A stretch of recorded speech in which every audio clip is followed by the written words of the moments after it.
content de vous accueillir à cette réunion d'information, de partage d'expériences et d'échanges sur la construction d'une stratégie logement et les différents types de solutions proposées.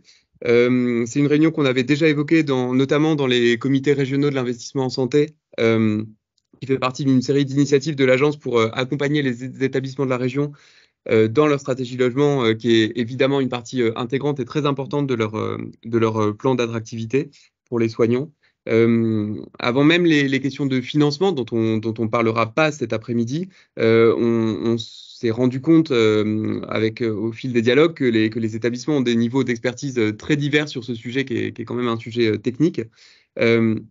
Et on tient à remercier la direction régionale et interdépartementale de l'hébergement et du logement d'Île-de-France qui nous a permis de regrouper un panel varié d'interlocuteurs experts qui assurent la constitution, la construction et le déploiement de la stratégie logement de leurs institutions respectives. Donc on a avec nous cet après-midi Monsieur Verroy, qui est le directeur général de l'ALPAF, l'Association pour le logement des personnels des administrations financières au ministère de l'économie et des finances. On a Monsieur Thirion, qui est le directeur de l'établissement territorial du logement d'Île-de-France au ministère des Armées. Madame Vintroux, qui est la chef du bureau des politiques ministérielles de l'enfance et du logement au ministère de l'Intérieur, et Madame Peranzi, qui est la directrice du service stratégie logement et gestion des actifs immobiliers à l'AP-HP. On a une réunion qui va durer un peu plus de 2 heures, avec une grosse heure, probablement 1h30 de présentation et le reste en questions-réponses. Ça nous semble important de ménager un temps d'échange et de questions-réponses suffisant sur ce sujet assez complexe. On a un plan de présentation et on affichera les slides normalement, si la technique est avec nous cette fois-ci. Un plan de présentation en 2 temps. Premier sur comment constituer sa politique de logement en reliant ses besoins, les besoins RH à sa structure d'emploi et à la structure du personnel de l'établissement. Et deuxième partie, les différents outils à disposition pour constituer, structurer et gérer son parc de logement. Peut-être un petit point, c'est que vous verrez qu'on ne parlera pas des logements de fonction, où il y a location au titre de la fonction ou de l'emploi, mais uniquement du cas où l'employeur va se préoccuper de favoriser l'accès pour ses agents à un logement en résidence principale à un tarif abordable et en général à proximité ou de façon atteignable raisonnablement par rapport à son lieu de travail. On vous communiquera le support après la réunion. On vous remercie de réserver les questions à la fin.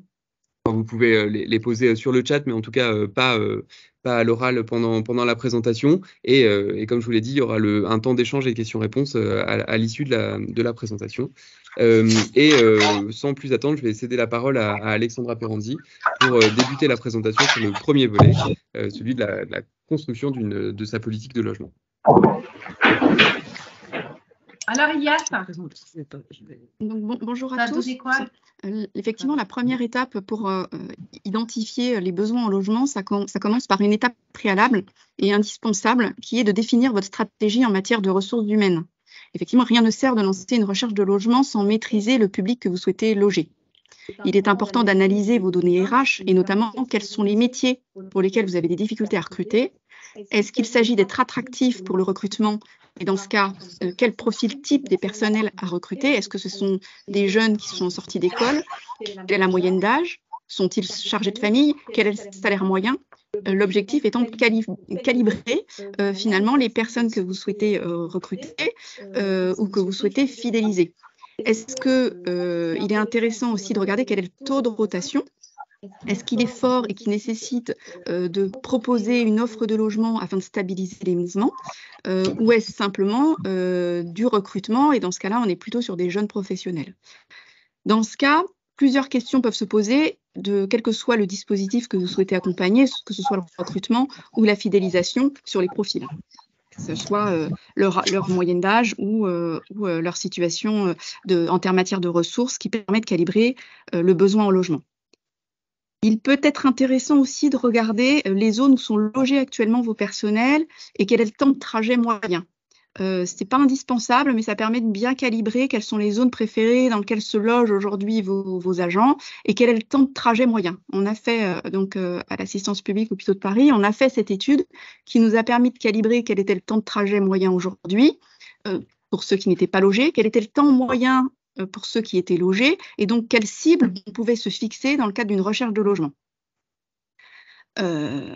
L'étape suivante, une fois que vous avez calibré votre analyse RH, vous souhaitez loger tel métier avec une moyenne d'âge de tel âge, est-ce que c'est de la fidélisation, est-ce que c'est du recrutement, est-ce que ce sont plutôt des jeunes, plutôt des chargés de famille. L'étape suivante va être de calibrer le volume de logement dont vous pourriez avoir besoin. Vous cherchez à pérenniser combien de collaborateurs, quel est le taux de rotation que vous souhaitez avoir sur ces logements, ce qui vous permet l'objectif étant d'arriver à stabiliser votre organisation ou fluidifier vos recrutements. Et donc, en face, chaque objectif RH, quel est le quantitatif de ces profils dans vos établissements et quel serait le taux intéressant de logements dont vous pourriez avoir besoin pour contribuer à améliorer soit la fluidité, soit le turnover, en fonction des objectifs que vous aurez pu identifier, bien entendu.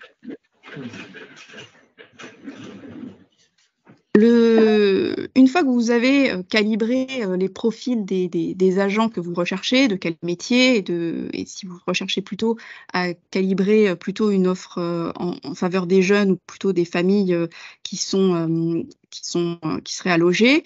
Donc, au regard de ces objectifs, il faut que vous puissiez définir s'il s'agit de logements qui sont temporaires.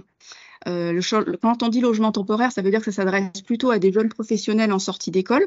À la PHP, on propose pour ce type d'agents plutôt des studios en début de parcours qui permet d'accompagner à la fois le recrutement et à la fois le parcours résidentiel des jeunes professionnels. C'est un petit peu notre joker pour assurer les recrutements. Donc ça, c'est pour ceux qui sont en Île-de-France, et puis pas pour ceux qui viennent de province ou qui viennent par exemple de l'étranger. Ça nous permet aussi d'assurer leur installation en région parisienne. Et puis ensuite, on les aide à trouver une autre solution dans les mois qui suivent. En général, on propose une offre d'à peu près 12 mois, ce qui leur permet d'avoir le temps aussi de se retourner. L'autre alternative, c'est de répondre à un besoin de logement pérenne. Dans ce cas-là, il y a deux possibilités, soit des logements qui permettent de lier la fonction à l'occupation du logement. Dans ce cas, vous fidélisez et en cas de départ de votre établissement, vous récupérez le logement. Soit des logements sociaux, et dans ce cas-là, vous n'avez pas la possibilité de lier le logement à la fonction, vous n'avez pas la garantie de la fidélisation. Donc, il y a vraiment ces deux types de logements qu'il faut bien avoir en tête entre le logement temporaire et le logement pérenne. Le logement temporaire qui s'adresse plutôt aux jeunes, le logement pérenne qui s'adresse plutôt aux couples et aux familles installées. Le second regard que vous devez avoir une fois que vous avez calibré votre volume de logement, c'est la typologie. C'est de la même façon, est-ce que ce sont plutôt des profils de jeunes professionnels, alors plus ou moins jeunes, c'est-à-dire pas forcément uniquement sortis d'école, c'est-à-dire plutôt ça peut être des très jeunes sortis d'école ou un petit peu plus âgés qui sont en couple, voire qui ont un premier bébé. Donc, on est plutôt sur du T1 à petit T3, ou est-ce qu'on cherche à loger des familles, et dans ce cas-là, on sera plutôt sur du T3 à T5. Deux points d'attention dans le choix de la typologie. Déjà, le taux de rotation. Évidemment, si vous sélectionnez des logements qui sont plutôt T1, T2, vous allez avoir une forte rotation.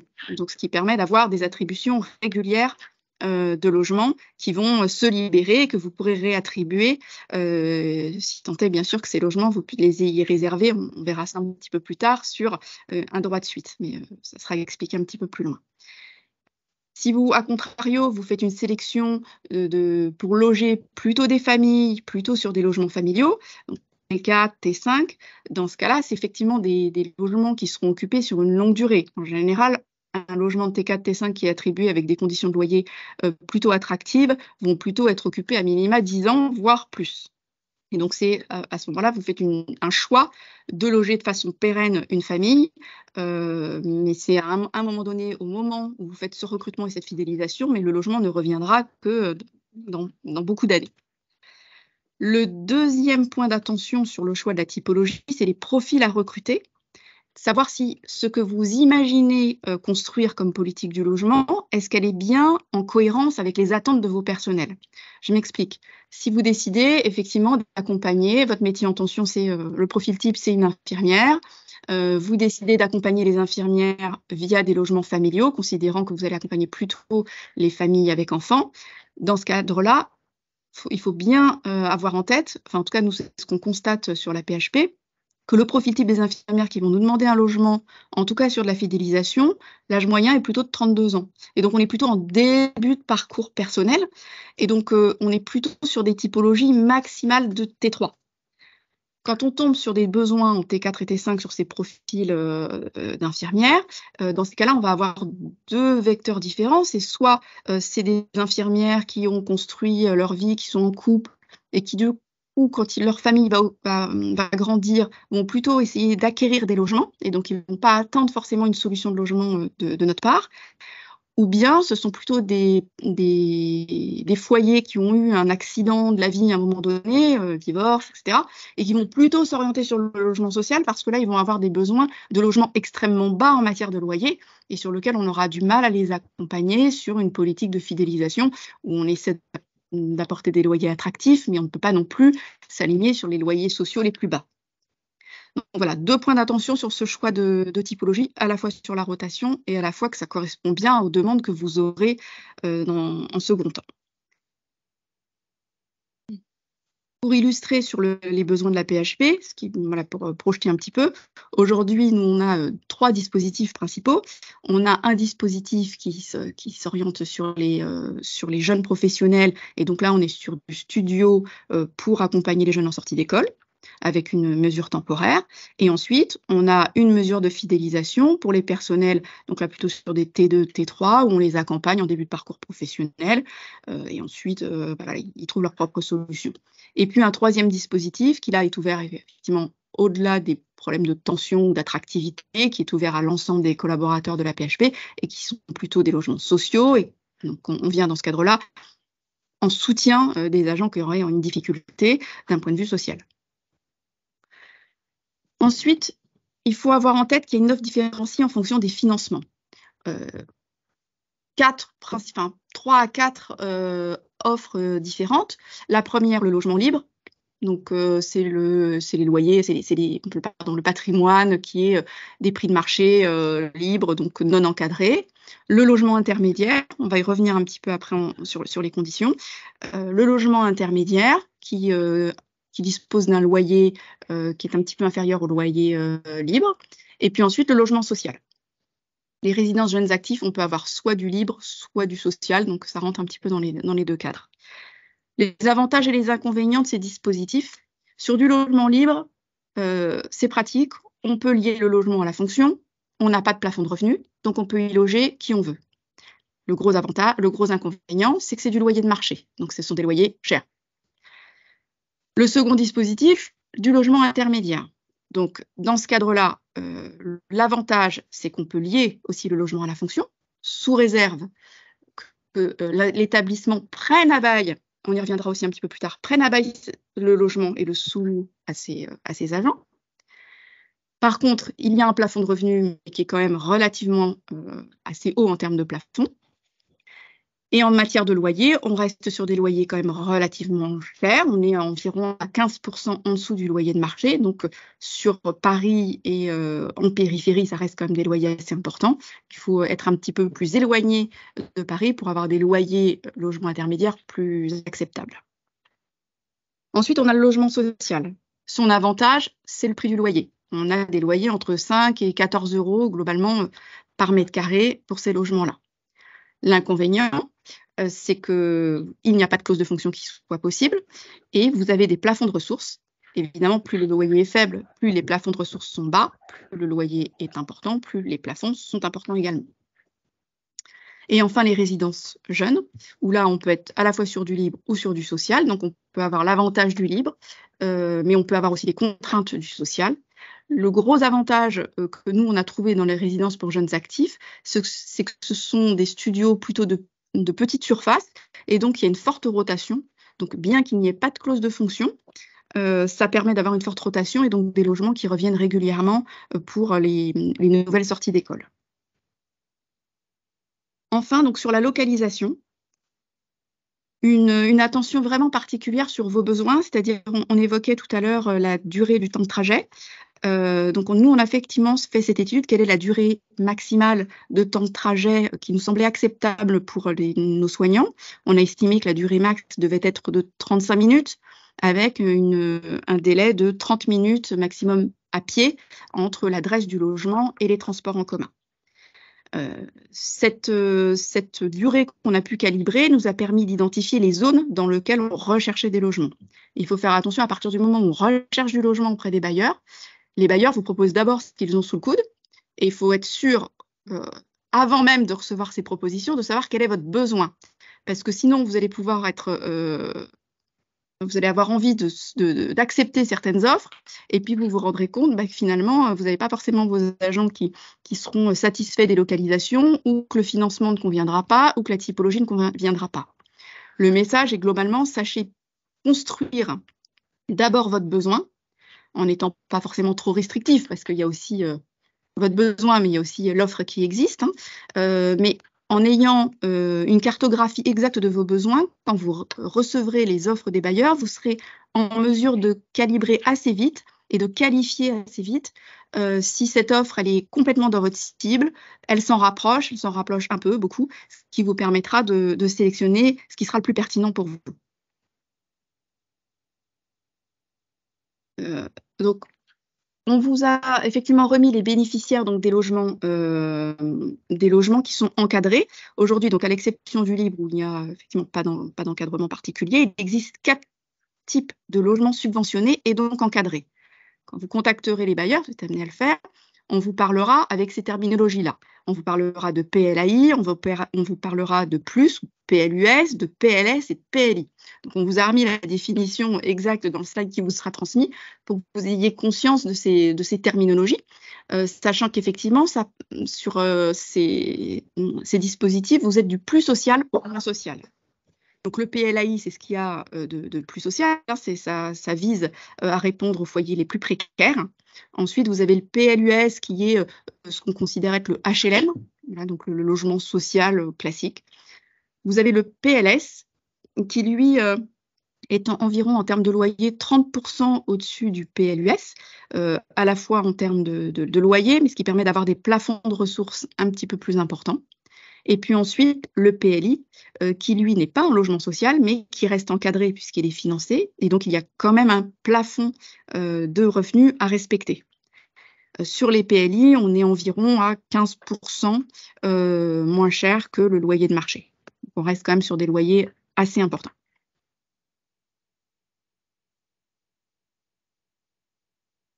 Ce qui est important quand on fait la sélection du logement, et notamment pour les logements qui sont encadrés, donc sur lesquels il y aura un bailleur qui analysera les dossiers qui seront proposés au regard de règles d'attribution, puisque sur le logement social, l'ensemble des dossiers que vous serez amené à proposer auprès d'un bailleur seront réanalysés pour passer en commission de logement social et d'attribution. Donc, l'un des éléments qui est important, c'est l'adéquation des ressources. Il est important de vérifier, chaque logement social, PLAI, PLUS, qu'on vient de voir, etc., ont des plafonds. Ces plafonds, en fonction du nombre de personnes que compose le foyer. Et donc, il est important de bien vérifier que les plafonds de revenus sont en cohérence avec la typologie de financement du logement. Le second élément, c'est le taux d'effort. Alors souvent c'est lié, le plafond avec les revenus, il y a quand même tout ça, c'est évidemment lié, mais il est important de vérifier quel est le taux d'effort de votre agent par rapport au loyer. Il y a toujours la règle des 30% entre le montant des revenus et le montant du loyer. Certains bailleurs vont parfois un petit peu plus loin, 33, voire parfois 35% quand les revenus sont un petit peu plus importants, mais c'est globalement cette règle des 30%. Il y a aussi une cohérence à avoir avec la typologie. Il est bien évident que, si je prends l'absurde, que vous ne pourrez pas proposer un célibataire sans enfant sur un logement de type T4, donc avec 3 chambres. Donc le logement social, c'est une denrée assez rare. Et donc, pour que ce soit attribué, évidemment, il faut qu'il y ait une cohérence. Quelqu'un qui est célibataire va être positionné plutôt sur un T1 ou sur un T2. Quelqu'un qui va, une famille de 3 personnes, donc un couple avec un enfant, vont plutôt être positionnés sur un T3. Voilà, une cohérence entre le nombre de chambres et le nombre de personnes à loger. L'un des éléments qui est aussi important, c'est que les personnes qui prétendent à un logement social ne peuvent être propriétaires de leur logement actuellement.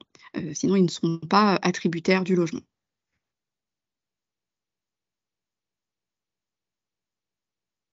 Dans le support, vous trouverez, donc pour illustrer et pour justement arriver à bien cibler dans une première approche le type de logement qui pourrait correspondre à vos besoins.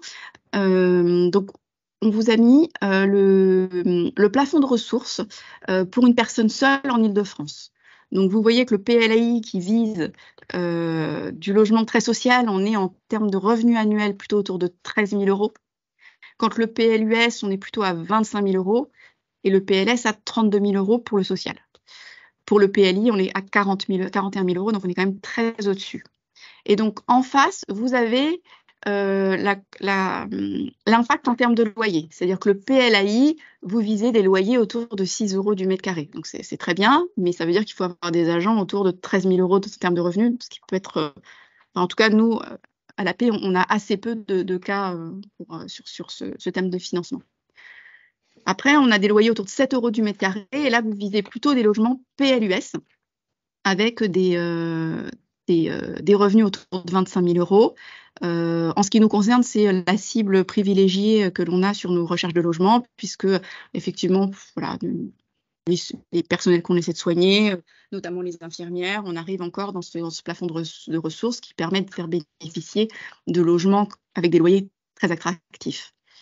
Ensuite, le PLS, où on est, alors le PLS peut être plus ou moins important en fonction des zones. On est entre presque 11 € et 14 €. Entre si on est Paris ou vraiment très proche Paris ou sur des communes un petit peu plus loin. 14 €, on est un petit peu en limite, en tout cas nous à la Paix, sur les ressources de nos personnels. Donc on y arrive encore en fonction des localisations et des typologies. Et donc avec des revenus autour de 30 000 €. Sur le PLI, vous voyez que les revenus sont beaucoup plus importants, hein, presque 42 000 €, mais par contre, on est sur des loyers en zone A bis à presque 18 €. Donc, ça reste des logements relativement chers, et 13 € sur des zones un petit peu plus éloignées.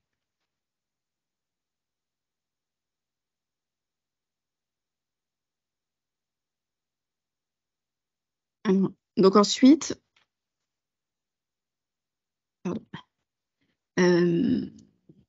donc ça, voilà, c'est le calibrage, la construction d'une politique de logement. C'est bien identifier vos besoins RH, comment on les traduit en termes de logement et quelle est votre cible de recherche, soit du logement social, soit du logement libre, soit du logement intermédiaire, avec l'impact à la fois du plafond de ressources et à la fois du montant du loyer qui sera proposé à vos agents.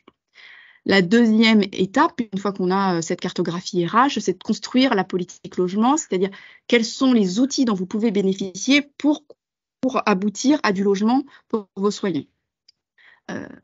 Je vais présenter deux des dispositifs qui peuvent exister. Le premier dispositif, c'est le principe de la location sous location. On a vu que sur le logement libre et le logement intermédiaire, c'est des mécanismes sur lesquels vous pouvez lier le logement à la fonction. Comment opérer pour arriver à avoir cette clause de fonction et donc conserver les logements dans la durée, même si vos agents quittent votre établissement? C'est un principe de location sous location, c'est-à-dire que c'est votre établissement qui prend à bail le logement auprès du bailleur et puis qui sous-loue ensuite auprès de vos personnels les logements. Cela signifie que c'est vous qui êtes le locataire. Ça a des avantages. Ça veut dire que vous pouvez inclure une clause de fonction dans la sous-location et que vous consentez à votre personnel cette sous-location. Ainsi, s'il part, il doit vous restituer le logement. Vous pouvez également, si nécessaire, décider de louer le logement moins cher que le loyer que vous réglez vous-même et ainsi renforcer l'attractivité du logement que vous allez pouvoir proposer à votre agent. Donc, pour rappel, ce mécanisme est applicable sur les logements libres et intermédiaires, donc sur les logements les plus onéreux. Donc, selon les zones géographiques, vous pouvez avoir besoin de facturer à vos personnels un loyer qui soit en cohérence avec les capacités contributives et donc d'absorber une partie du loyer et de prendre en charge une partie du loyer. L'inconvénient de ce dispositif, c'est d'abord une gestion qui est à organiser. Vous allez vous trouver en situation de bailleur. Vous allez donc, comme si vous étiez propriétaire, devoir facturer les loyers à votre personnel, en assurer la gestion quotidienne, assurer le recouvrement, assurer la gestion du sous-locataire, assumer les entrées, donc les états des lieux d'entrée de vos personnels, les sorties, les rénovations, en tout cas pour l'aspect embellissement des logements, les remboursements des dépôts de garantie. Donc, il faut une organisation qui permet quand même d'assurer la gestion locative de ces logements. C'est ensuite un risque que vous portez, un risque qui est lié à l'impayé du sous-locataire et qui est lié à la vacance du logement. Ça veut dire que si votre sous-locataire ne vous règle pas, bah, finalement, c'est vous qui prenez ce risque. Vous-même, en tant que locataire, vous devrez payer le loyer auprès du bailleur.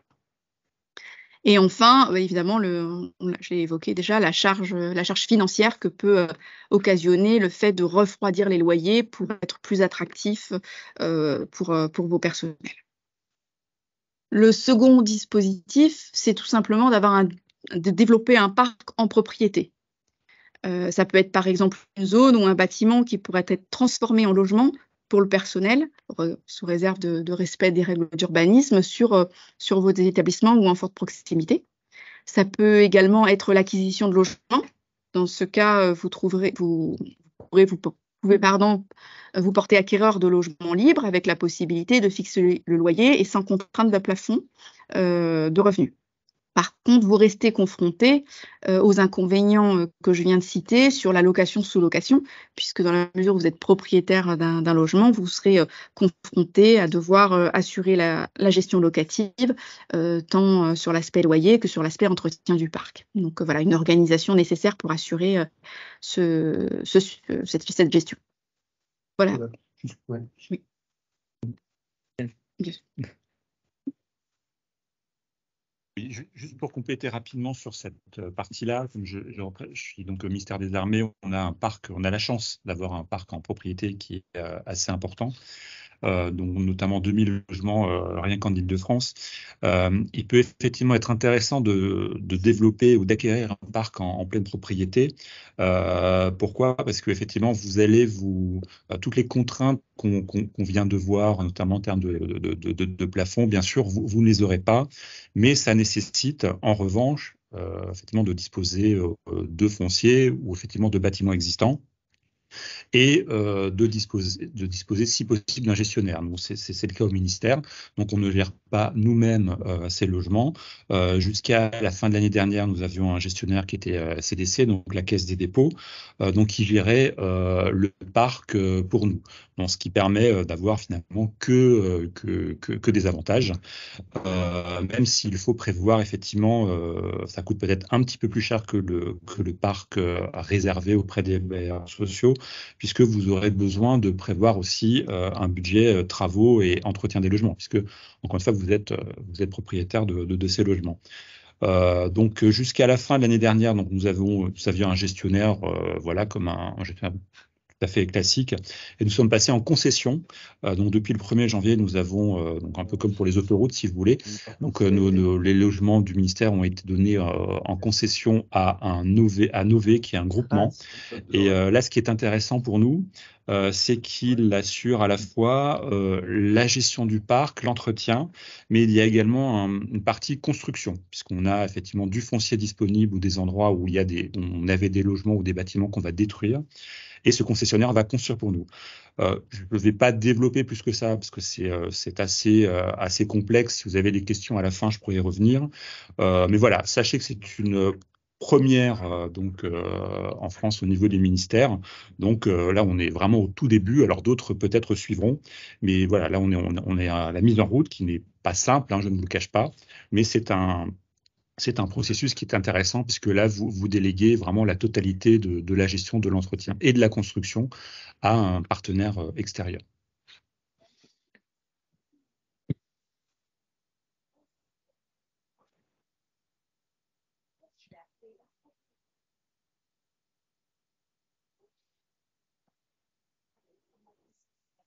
Bonjour à tous, Vincent Verroy, donc représentant pour le ministère des Finances. Donc ma collègue vous a expliqué comment essayer de définir votre besoin. Une fois que vous avez réussi à cibler quel type de population vous souhaitez loger, donc quelle typologie de logement, pour quelles ressources, où vous souhaiteriez avoir des logements, où vous ne souhaiteriez pas avoir des logements, et que vous avez un peu de sous, on va dire ça comme ça, comment on fait? On part sur le principe de la réservation de logement, donc qui est prévu par le Code de la construction et de l'habitat. Le principe est le suivant, c'est qu'en contrepartie d'une participation financière sous forme de droit ou de prêt, j'y reviendrai, un logement est mis à disposition du réservataire selon certaines modalités. Quelles sont ces modalités? Et je les détaillerai par la suite. On parle de droit de suite ou de droit unique. Est-ce qu'on finance sous forme de droit ou sous forme de prêt? Et est-ce qu'on réserve des logements sur des opérations à venir, donc sur des programmes neufs, ou sur le patrimoine du bailleur, ce qu'on appelle patrimoine existant? Donc, deux façons de réserver des logements, le droit de suite et le droit unique. Le principe du droit de suite, c'est que en contrepartie donc d'une participation financière sous forme de droit ou de prêt, alors pour l'Île-de-France, les collègues autour de la table, on est à peu près sur les mêmes chiffres, ce qui est quand même assez rassurant. Alors je vois qu'on a corrigé le chiffre, 40 000, moi j'ai 40 000 euros en Île-de-France, j'en ai pas fait beaucoup, mais peu importe, on va dire on est entre 40 000 et 80 000 euros pour un logement pour une certaine durée, entre 15 et 30 ans. La moyenne étant sur le droit de suite plutôt 20-25 maintenant, mais bon, tout ça ce sont des éléments de négociation avec le bailleur. Voilà. Alors le principe c'est le suivant, c'est que vous n'êtes pas propriétaire bien évidemment, mais vous avez la jouissance du logement pendant une certaine durée. Donc à chaque fois, donc sur un logement bien précis, à chaque fois que le locataire va quitter le logement, on va donner son congé, le bailleur aura pour obligation de se retourner vers vous pour avoir un nouveau candidat au logement, ce qu'on appelle le droit de suite, et ainsi de suite jusqu'à la fin de la durée de la convention. Alors c'est intéressant le droit de suite si le logement est particulièrement bien placé. Si c'est une très très belle adresse, vous avez très peu de chances de ne pas trouver de candidat au moment où il va se libérer. C'est aussi, ça peut être aussi intéressant si vous avez une population soit volumineuse, avec un peu de tout, j'ai envie de dire, soit assez stable. Parce que si vous réservez un T4 et au moment où le logement se libère, vous n'avez qu'un célibataire, se posera la situation dont parlait ma collègue tout à l'heure. Vous n'aurez pas le droit de mettre un célibataire, enfin une personne seule, dans un grand logement. L'autre possibilité, donc le droit de suite, parce que vous entendrez peut-être des termes, le droit de suite, c'est ce qu'on appelle la gestion en stock, parce que pourquoi stock? Ça veut dire qu'une fois que vous avez réservé un logement en droit de suite, il vous appartient, entre guillemets, pendant une certaine durée. À l'inverse, on a ce qu'on appelle le droit unique, et vous entendrez peut-être parler de la gestion en flux. Alors sachez que si vous en entendez parler, vous n'êtes pas contraint de la suivre, puisque le personnel de santé a été exempté de la loi. Pardon. Les établissements publics de santé ne doivent pas obligatoirement la suivre, mais vous pouvez quand même faire du droit unique si ça vous intéresse. Le droit unique, c'est moins cher. On sera plutôt sur 15 000 euros à 22 000 euros, essentiellement sous forme de droit. Mais à ce moment-là, le réservataire reçoit un logement one shot, c'est-à-dire pour mettre un seul candidat. Lorsque le locataire partira, le bailleur n'aura pas obligation et ne reviendra pas vers vous pour avoir un autre candidat au logement. Donc, ça peut être intéressant, par exemple, pour les familiaux. Quand vous réservez, vous mettez une famille dans Paris, vous avez peu de chances qu'elle reste très peu de temps. Donc, ça peut valoir le coup de mettre, par exemple, 22 000 euros.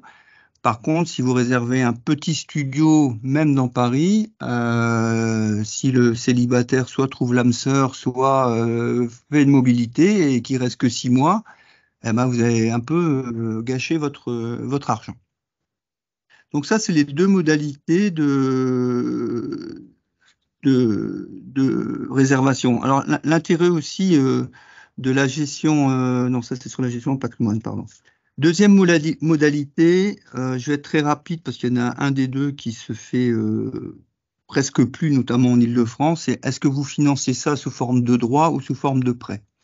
Sous forme de droit, c'est-à-dire que vous allez donner de l'argent au bailleur que vous ne reverrez plus. Sous forme de prêt, c'est en fait vous prêtez une somme que le bailleur, enfin, un prêt sans intérêt, donc à 0%, que le bailleur va vous rembourser très tardivement, 30 ans après l'avoir donné, par exemple. Donc ça peut aussi, pour lui, ça peut être intéressant. En fait, la loi, quand elle a été, enfin, quand le système de réservation a été prévu par la loi, c'était essentiellement sous forme de prêt que la loi le prévoyait, parce qu'à l'époque, l'offre était bien supérieure à la demande, ce qui n'est plus du tout le cas maintenant, pensez bien. Donc, si vous demandez au bailleur sous forme de droit ou sous forme de prêt, vous avez la réponse avant de lui demander. Hein. Et lui, il veut avoir des sous sans devoir vous les rembourser. Mais voilà, sachez que ça existe. Donc, je passe très vite dessus parce que je vous dis, on n'en fait pratiquement plus. Après, deux sortes de réservations. Je le disais dans les propos liminaires, soit vous réservez sur un programme qui est en cours de construction, soit sur du patrimoine existant. Alors, des réservations sur programme neuf, donc vous avez connaissance où le bailleur vous propose des logements dans une opération en cours de construction et vous décidez de réserver un certain nombre de logements au sein de cette opération. Là, les logements sont clairement identifiés. Vous allez réserver, je vais prendre un exemple, hein, un T3 au deuxième étage de 70 mètres carrés, orienté plein sud, etc., etc., avec une certaine surface, avec un certain loyer. Ce qui peut être un inconvénient, alors pour vous, je pense pas trop, parce que vous n'avez pas réservé énormément, tout au moins au début, de logements au sein de la même opération. Mais par exemple, si vous réservez 10 ou 15 logements au sein d'un même immeuble, ils vont être livrés tous en même temps.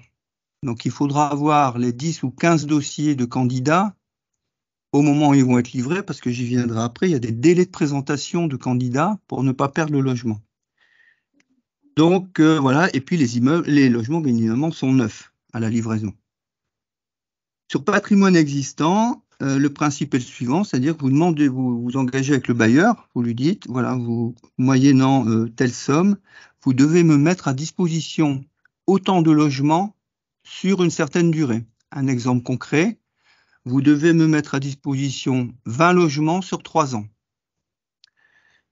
Et là, vous pouvez être plus ou moins précis ou plus ou moins flou, je ne sais pas comment vous le voyez, sur beaucoup de critères. Vous pouvez par exemple dire toute typologie confondue. Ou vous pouvez dire toute typologie sauf des studios, parce que je ne veux pas réserver studio, ou je ne veux pas de grands familiaux, etc. Vous pouvez dire tout financement confondu, les financements expliqués par ma collègue tout à l'heure, hein, PLAI plus PLS, PLI, parce que vous décidez de consacrer vos crédits aux foyers les plus modestes, donc vous dites, c'est pas la peine qu'on me propose des loyers chers. Vous pouvez aussi être très précis en disant, je ne veux pas de rez-de-chaussée. Savoir que les rez-de-chaussée, d'ailleurs, je pense que sur les immeubles neufs, ils font même plus de logements au rez-de-chaussée. Mais voilà, vous pouvez aller jusqu'à ce niveau de précision. Donc là, les logements vont être délivrés au fur et à mesure de leur libération. Et l'avantage de ce genre de réservation, c'est que le bailleur va vous faire une proposition en disant, voilà, je vous propose un 2 pièces à, je vais dire n'importe quoi, à Nogent-sur-Marne, en PLS. Et là, vous allez pouvoir regarder si vous avez des candidats ou si vous pensez avoir des candidats. Et soit vous acceptez le logement, soit vous ne l'acceptez pas. Et auquel cas, ça compte ou ça ne compte pas dans le droit de tirage de votre convention. Alors, là, les logements ne sont pas neufs, bien évidemment, puisqu'on est sur du patrimoine existant, mais ils sont censés être remis avec un sacré coup de rafraîchissement à chaque proposition. Mais ça, ce sera à vous d'être vigilant que le bailleur le fait comme il faut. Voilà. Alors là, j'en suis où? On passe après. Voilà. Donc, ça, ce sont les principes. Après, comment faire? Donc, vous rédigez avec le bailleur, vous établissez avec le bailleur un partenariat sous la forme d'une convention de réservation. Alors, moi, je parle pour la fonction publique parce que c'est à ça que je suis rattaché. Il y a un modèle type qui existe depuis 2005, mais j'en parlais avec ma collègue de la PHP toutes ces conventions se ressemblent énormément, hein. On retrouve pratiquement tous les articles. Donc, vous pouvez toujours vous y référer. Donc, une convention que vous allez signer entre vous et le bailleur.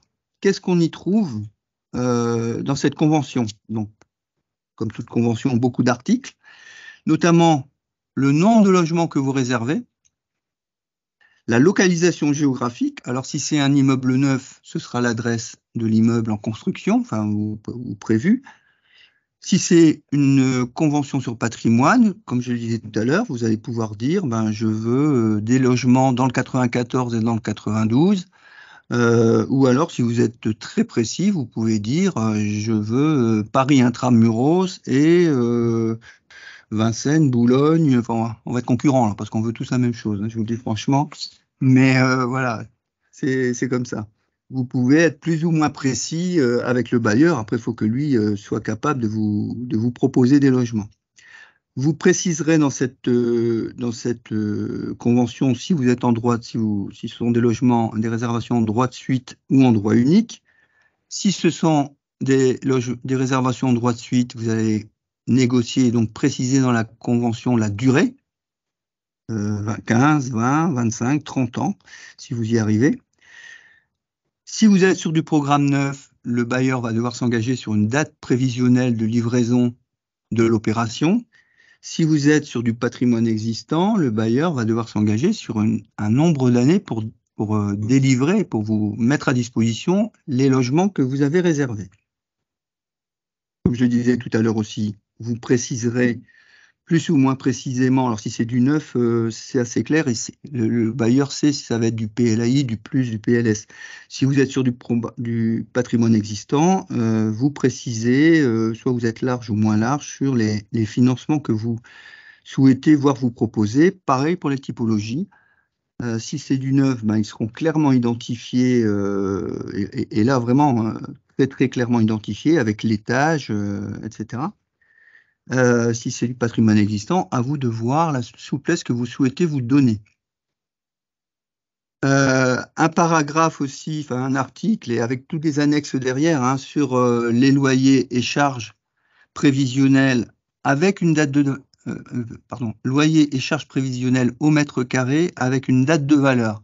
C'est important la date de valeur parce que très souvent, j'ai presque envie de dire tout le temps, en programme neuf, le programme est livré plus tard que la date prévisionnelle de livraison, donc il se peut que le loyer soit revu, et à ce moment-là, on verra tout à l'heure comment faire sous forme d'avenant. Après, là aussi, très important, les moyens de paiement, les modalités de paiement. Comment vous réglez la somme au bailleur? On va reprendre un exemple de tout à l'heure, on va dire 70 000 € pour un logement. Moi, je vous dis ce qu'on fait nous, hein. Après, chacun autour de la table fait peut-être différemment, mais on donne 30% à la signature de la convention, 30% à ce qu'on appelle la mise hors d'air hors d'eau et 40% à la livraison du programme. Et sur une convention de réservation sur patrimoine existant, on peut payer après chaque mise à disposition du logement ou après un certain nombre de livraisons, par exemple tous les 5 logements, etc.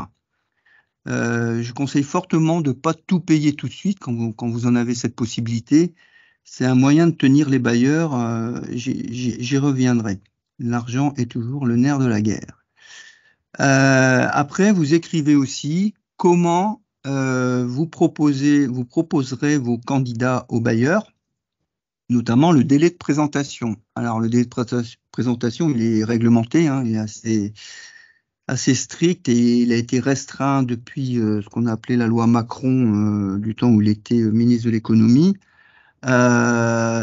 Lorsque on vous délivre un logement neuf sur programme neuf, vous avez 3 mois pour trouver des candidats. Lorsque le logement tourne, on va dire après un congé locataire, le bailleur va revenir vers vous pour avoir un candidat. Là, vous n'avez qu'1 mois